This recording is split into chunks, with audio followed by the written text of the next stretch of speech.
तो आपको क्या लगता है मौजूदा स्थिति परिवेश में कौन है जो सरकार बनाने के लिए हो, जो समाज का और देश का विकास करे? देश की आजादी के बाद अब तक सरकारें बहुत बनती आई हैं और आगे भी बनती रहेंगी।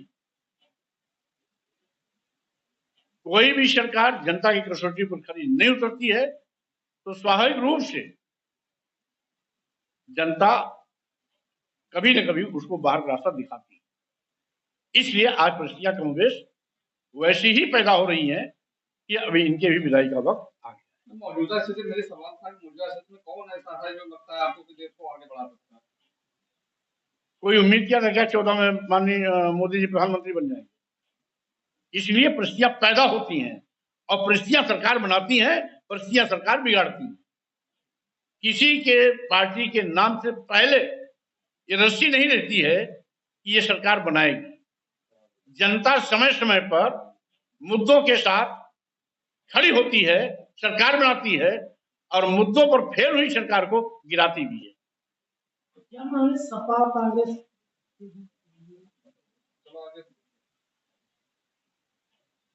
सपा कांग्रेस की सरकार नहीं स्पष्ट करें। जैसे आपने अभी कहा कि कोई पार्टी नहीं, तो क्या सपा और कांग्रेस की क्या? मैं कह रहा हूं कि राजनीतिक परिस्थितियां कभी भी बदल सकती हैं और नया परिवर्तन कभी भी हो सकता है। ये अभी तक होता चला आया है, कोई नई परंपरा शुरू नहीं हो रही है। ये लोकतंत्र है। लोकतंत्र में जनता जब चाहती है, जब सड़क पर निकलती है तो पटकनी देती है।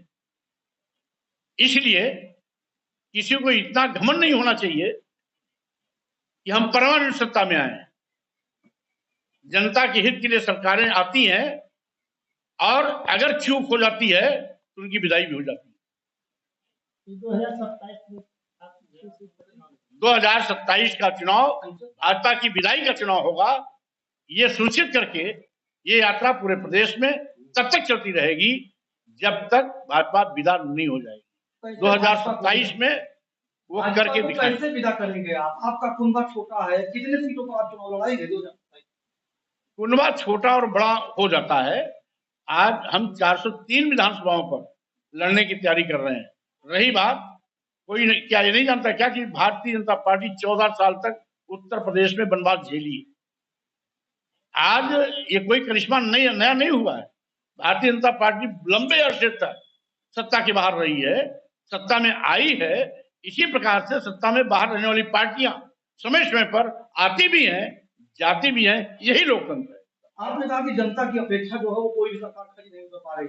अगर मान लीजिए मौका आपको 2027 में मिलता है मुख्यमंत्री बनने का, तो क्या लगता है आपको किस तरीके की सरकार आप चलाएंगे? देखिए, कुल मिलाकर के आज विशेष रूप से प्राय सभी सरकारें नौजवानों को बड़े पैमाने पर नौकरियां देने की व्यवस्था करती थी। रोजगार सृजित होते थे, नए रोजगार के अवसर पैदा किए जाते थे। आज तो जहां से नए रोजगार पैदा होने चाहिए वहीं पर विराम लग गया है। सरकारी नौकरी कोई भर्ती नहीं होगी। सरकारी संपत्ति को प्राइवेट हाथों में बेचा जा रहा है।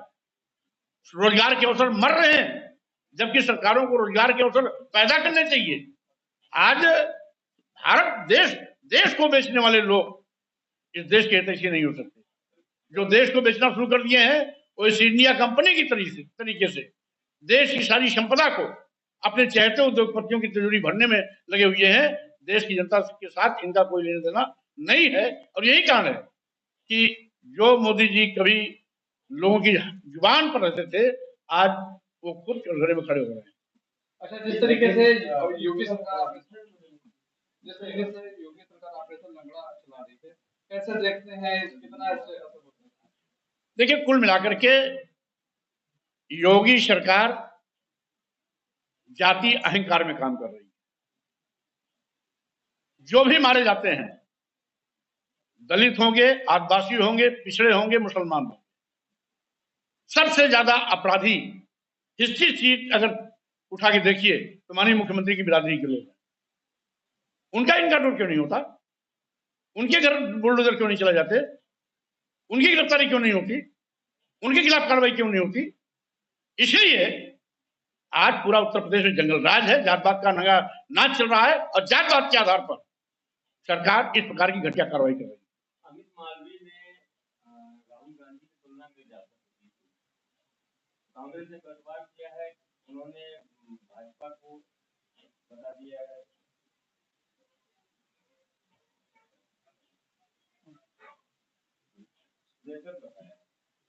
कुल मिलाकर के भारतीय जनता पार्टी अपनी असफलता को छिपाने के लिए इस प्रकार के तरह तरह के शिगूफेबाजी करती है। इससे भी जनता को सावधान रहना चाहिए।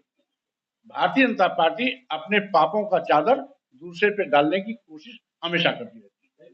आप ये संदर्भ कैसे देते हैं? विदेश मंत्री को जैक्सन कहा जाता है। अब ये इसका उत्तर तो राहुल गांधी देंगे, लेकिन इतना जरूर है कि जिस तरीके से विदेश मंत्री श्री जयशंकर जी ने मीडिया में खुलासा किया कि पाकिस्तान पर हमला करने के पहले हमने पाकिस्तान को बता दिया, ये कौन सा दोस्ताना कुश्ती है? यह कौन सी नूरा कुश्ती है कि भाई आप कहीं दुश्मन पर हमला किया जाता है उसको बता के भी किया जाता है? हम इसलिए बता रहे हैं कि तुम आतंकवादियों को हटा दो, आतंकवादियों को बचा लो जहां बचा नहीं सकते हो, आतंकवादियों के ठिकाने से आतंकवादियों को सुरक्षित जगह पहुंचा दो, इसलिए बताते हैं। स्वाभाविक रूप से ये देश के प्रति कहीं न कहीं विश्वासघात हुआ है और ऑपरेशन सिंदूर का मजाक उड़ाया गया है। अगर हमला हुआ था तो जब तक सारे आतंकवादी मार नहीं गिरा दिए जाते, मौत के घाट नहीं उतार दिया जाता, तब तक ये युद्ध विराम नहीं होना चाहिए। लेकिन जिस तरीके से 26/11 हुआ था, संसद पे हमला हुआ और यहाँ सेनाएं तैयार थी, लेकिन राजनीतिक इच्छा शक्ति की वजह से कुछ नहीं हो पाया पाकिस्तान का। मोदी जी ने घर के अंदर घुस के मारा है, उनको तहस नहस कर दिया, उसके बावजूद आप बता रहे हैं कि यह उग्रवाद है। आपको शायद ये नहीं मालूम, कभी इंदिरा गांधी ने ही पाकिस्तान के परखचे उड़ा दिए। बांग्लादेश पाकिस्तान